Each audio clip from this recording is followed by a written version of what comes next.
በዚህ ቪዲዮ የፖፑሌሽን ካልኩሌሽን ፓርት እንመለከታለን። ሰላም ጤና ይስጥልን የቻናላችን ተከታታዮች እንዴት ናችሁ? ይህ ቲሆፕ ቲዩብ ነው፣ የትምህርታዊ ቪዲዮ መገኛ።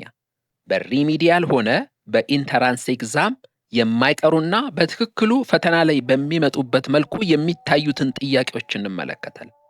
ለጥሩ ውጤት ቪዲዮውን እስከ መጨረሻው ተመልከቱት።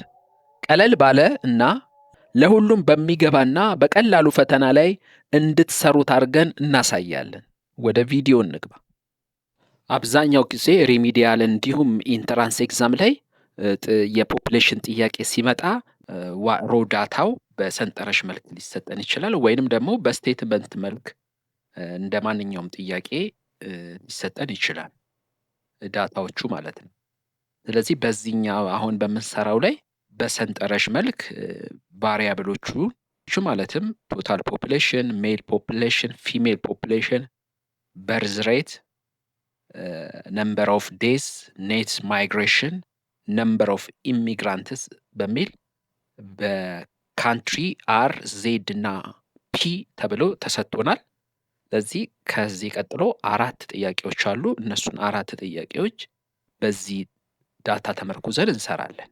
እነዚህን ቫሪያብሎች ቀጥታ በካልኩሌሽን ፎርሙላዎች ውስጥ ልንከታቸው እንችላለን፣ ወይንም ደግሞ በእነዚህ ተመርኩዘን ለካልኩሌሽን የሚያስፈልገንን ውጤት ዴራይቭ እናደርጋለን ወይም እንፈልጋለን። በሰንጠረዡ ላይ ተመርኩዘን የምንሰራ የመጀመሪያ ጥያቄ ዋት ኢዝ ዘ ፖፑሌሽን ግሮዝ ሬት ኦፍ ኤ ካንትሪ አር? ኤ 2.6%፣ ቢ 1.8%፣ ሲ 3.4%፣ ዲ 4.4%። በዚህ ጥያቄ ላይ ምንድነው የሚጠበቅብን? ፖፑሌሽን ግሮዝ ሬትን ማወቅ ነው። ስለዚህ ፖፑሌሽን ግሮዝ ሬት ደግሞ ፎርሙላው ፖፑሌሽን ግሮዝ ሬት እኩል ይሆናል በርዝ ሬት ማይነስ ዴዝ ሬት ፕላስ ማይግሬሽን ሬት ነው። ይህ ማለት ሬት ኦፍ ናቹራል ኢንክሪዝ ፕላስ ኦር ማይነስ ኔት ማይግሬሽን ሬት ማለት ነው። ኔት ማይግሬሽን ሬት የምንለው ወደ ሀገር ውስጥ የሚገባውንና ከሀገር ውስጥ የሚወጣውን ማቀናነስ ነው። ስለዚህ በዚህ ሰንጠረዥ ላይ የተሰጠን ጊብን ምንድን ነው ነው የመጀመሪያ እሱን ነው ማወቅ ያለብን። ካንትሪ አር ጋር በተገናኘ ሁኔታ የተሰጠን ጊቭን ምንድን ነው? የተሰጠን የመጀመሪያ በግልጽ በርዝ ሬት ታውቋል። በርዝ ሬት ሬቱ 31 ፐር 1000 ተብሎ ተቀምጧል። ስለዚህ ከ1000 ሰዎች 31 ይወለዳል ተብሎ ተቀምጧል ሬቱ። ስለዚህ ለፎርሙላው የሚጠቅመንን ዴዝ ሬት በመጀመሪያ እንወል። ስለዚህ ዴዝ ሬትን ለማወቅ ምንድነው የምናደርገው? ነምበር ኦፍ ዴዝ ኦቨር ቶታል ፖፑሌሽን ሲባዛ በ1000 ነው የምናደርገው ሬቱን ለማወቅ። ስለዚህ በካንትሪ አር ነምበር ኦፍ ዴዙ ስንት ነው? 45899 ነው። የካንትሪ አር ቶታል ፖፑሌሽን 5,193,416 ነው። ስለዚህ እነዚህን ሁለቱን አካፍለን በ1000 እናባዛለን። ምንድነው በቀላል መልኩ መጀመሪያ እንዲቀላችሁ ኢንኬዝ ካልኩሌተር ልትይዙ ስለማትችሉ በፈተናችሁ ውስጥ በማጣፋት ቁጥሮቹን ብታሳንሷቸው ይመከራል። 3ቱን ዲጂት በ3ቱ ዲጂት እያጣፋችሁ ቀንሳችሁ ከዛ አነስተኛ ቁጥር ስለሚቀራችሁ መጨረሻ በሱ ማካፈል ትችላላችሁ። በሲምፕል ደግሞ አይፈቀድም። በእርግጥ ፈተናችሁ ላይ ከተፈቀደ ደግሞ በካልኩሌተር ማካፈል ትችላላችሁ። ስለዚህ ሁለቱን ስናካፍል የሚመጣው ውጤት ምንድነው? ዴዝ ሬቱ ተጠጋግቶ 9 ፐር 1000 ይሆናል። እሺ አሁን በርዝ ሬትን ዴዝ ሬትን አውቀናል። ስለዚህ አሁን የሚቀረን ምንድነው? ኔት ማይግሬሽን ሬት ነው። ኔት ማይግሬሽን ሬትን ለማወቅ ወደ ሰንጠረዡ እንመለስና የተሰጠነን ጊቭን እናያለን። ኔት ማይግሬሽን ስንት ነው? 113779 ነው። ስለዚህ ኔት ማይግሬሽን ሬቱን ለማወቅ የምናደርገው ኔት ማይግሬሽን ሲካፈል በቶታል ፖፑሌሽን ሲባዛ በ1000 እናደርጋለን። ስለዚህ 113,779 ሲካፈል 5,193,416 እናደርግና በ1000 እናባዛለን። ውጤቱም 21.9 አካባቢ ይመጣል። ስናጠጋጋውም 22 ፐር 1000 ይሆናል ማለት ነው። ስለዚህ ፖፑሌሽን ግሮዝ ሬትስን ለማወቅ የሚጠቅመንን በርዝ ሬት፣ ዴዝ ሬት እና ኔት ማይግሬሽን ሬትን አውቀናል። ስለዚህ በመጀመሪያ እንዲመቸን በርዝ ሬት ሲቀነስ ዴዝ ሬት አድርገን ሬት ኦፍ ናቹራል ኢንክሪዙን እናውቃለን። ያ ማለት 31 ፐር 1000 ሲቀነስ 9 1000 እናደርጋለን። በርዝ ሬቱን ከዴዝ ሬት እናቀናነሳለን። ስለዚህ 22 ፐር 1000 እናገኛለን። ከላይ ያገኘነውን ኔት ማይግሬሽን ሬቱ ደግሞ 22 ፐር 1000 ነው። ስለዚህ ሁለቱን ስንደምራቸው ስንት ይመጣል? 44 ፐር 1000። ስለዚህ ወደ ፐርሰንቴጅ ለመቀየር በመቶ ማባዛት 44 ኦቨር 1000 ሲባዛ በመቶ ስናረግ ስንት ይመጣል? 4.4% ይመጣል። ስለዚህ ጥያቄያችን ላይ ዋት ኢዝ ዘ ፖፑሌሽን ግሮዝ ሬት ኦፍ ኤ ካንትሪ አር የሚለው ዲ ላይ ያለው መልስ ይሆናል። 4.4 የሚለው ማለት ነው። 2 ዋት ኢዝ ዘ ሴክስ ሬሾ ኢን ዘ ካንትሪ አር? ኤ 99 ፐር 100 ፊሜልስ፣ ቢ 95 ፐር 100 ፊሜልስ፣ ሲ 101 ፐር 100 ፊሜልስ፣ ዲ 100 ፐር 100 ፊሜልስ። እዚህ ጋር ጥያቄው የአር አገርን የሴክስ ሬሾን ማወቅ ነው። ስለዚህ መጀመሪያ ጊቭናችን ምን እንደሆነ እንመልከት። ሰንጠረዡ ላይ ፊሜል ፖፑሌሽንም ሜል ፖፑሌሽንም በግልጽ ተቀምጧል። ሜል ፖፑሌሽን 2,585,173 ነው። ፊሜል ፖፑሌሽኑ ደግሞ 2,608,243 ነው። የሴክስ ሬሾ ፎርሙላ ደግሞ ሜል ፖፑሌሽን ኦቨር ፊሜል ፖፑሌሽን ታይምስ 100 ነው የምናደርገው። ስለዚህ ሜል ፖፑሌሽኑ 2,585,173 ነው ሲካፈል በ2,608,243 አድርገን ከዛ እናባዛለን በመቶ። እዚህ ጋር የመጨረሻው ውጤቱን ከማወቃችን በፊት ምንድን ነው የምናስተውለው? ዲኖሚኔተሩ ፊሜል ፖፑሌሽን ነው። እንደምትመለከቱ የፊሜል ፖፑሌሽን ከሜል ፖፑሌሽኑ በጥቂት ይበዛል። ስለዚህ መልሳችን ሊሆን የሚችለው ከመቶ ያነሰ ነው ውጤቱ የሚሆነው ሳትሰሩት ማለት ነው።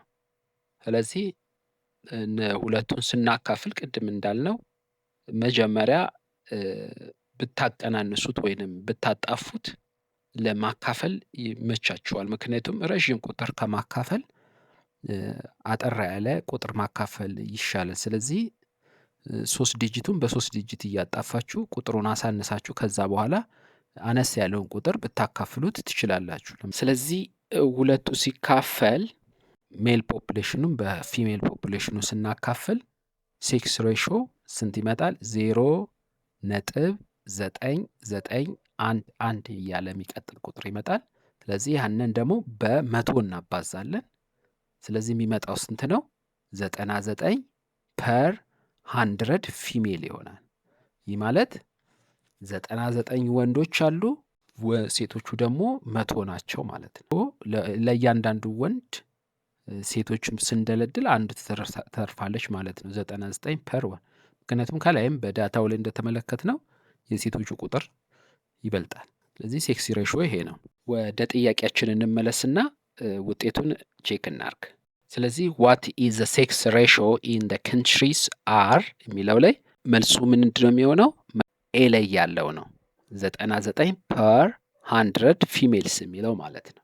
የምትመለከቱት ይኸውልህ አሁን ቢ ላይ ያለው 95 ፐር 100 ፊሜልስ የሚለው ይሄ አይሆንም። የሴቶቹ ቁጥር በጣም ብዙ ቢሆን ኖሮ ሬሾ እንደዚህ ዝቅ ይል ነበረ። እንዲሁም የወንዶቹ ቁጥር ቢጨምር ሲ ላይ ያለው ላይ እንመለከታለን። ግን እዚህ ጋር ሮ ዳታውን ራሱ ስትመለከቱት የሴቶቹ ቁጥር ስለሚበልጥ እዚህ ጋር ሬሾ ሊበልጥ አይችልም የወንዶቹን። ስለዚህ እዚህ ጋር ሲ ላይ ያለው 101 ፐር 100 ፊሜልስ የሚለው ልክ አይደለም። እንዲሁ ዝም ብሎ ስታዩት ማለት ዊዛውት ካልኩሌሽን እዚህ ጋርም እኩል ቁጥር ቢሆን 100 ሬሾ ይሆን ነበረ። ነገር ግን እኩል ቁጥር አይደለም ራሱ ሮ ዳታውን ማለት ነው። ነገር ግን እኛ በካልኩሌሽኑ ስንሰራ በትክክሉ ያመለከተን ኤ ላይ ባለው 99 ፐር 100 ፊሜልስ የሚለው ነው። 3 ዋት ኢዝ ዘ ክሩድ ዴዝ ሬት ኦፍ ካንትሪ ቢ? ኤ 9 ፐር 1000፣ ቢ 10 ፐር 1000፣ ሲ 12 ፐር 1000፣ ዲ 7 ፐር 1000። አሁንም ወደ ሰንጠረዡ እንሄድና ምንድን ነው የተሰጠን ጊቭን የሚለውን እንመለከታለን። ስለዚህ የክሩድ ዴዝ ሬት ኦፍ ካንትሪ ፒን ለማወቅ የቶታል ዴዙ ስንት እንደሆነን ሰንጠረዡ ላይ ስንመለከት 1,023,311 ነው። ቶታል ፖፕሌሽን ኦፍ ካንትሪ 83,196,078 ነው። ክሩድ ዴዝ ሬት ለማወቅ የሚጠበቅብን ቶታል ዴዝ ኦቨር ቶታል ፖፕሌሽን ነው የምናደርገው። ከዛ በ1000 እናባዛለን። ስለዚህ 1,023,311 ካፈል 83,196,078 ካፍለን በ1000 እናባዛለን። ስለዚህ በ1000 ከማባዛታችን በፊት የሚመጣው ውጤት ስናካፍለው 0.0122 እያለ የሚቀጥል ውጤት እናገኛለን። ስለዚህ በ1000 ስናባዛው ስንት ይሆናል? 12.299 እያለ ይመጣል።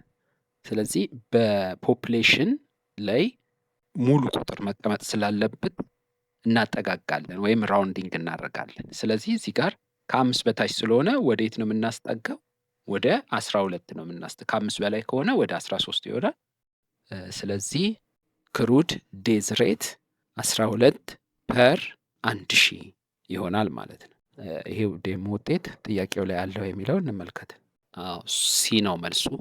12 ፐር 1000 ነው ክሩድ ዴዝ ሬት ኦፍ ካንትሪ ፒ ማለት ነው።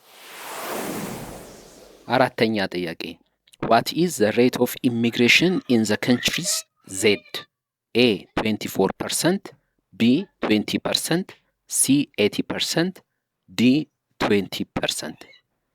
የተጠየቅነው ጥያቄ ከካንትሪ ዜድ ምን ያህል ሰዎች ለቀው ወጥተዋል። ካንትሪ እንደ ኦሪጅን ማለት ዜድ ኦሪጅናቸው ነው። ከኦሪጅኑ ሊቭ አድርገው ለቀው የወጡት ምን ያህል ናቸው ነው የተሰጠን። ጊቭን ግን ሰንጠረዡ ላይ ነምበር ኦፍ ኢሚግራንትስ ወይንም ከሌላ ሀገር የመጡ ሰዎችን ነው።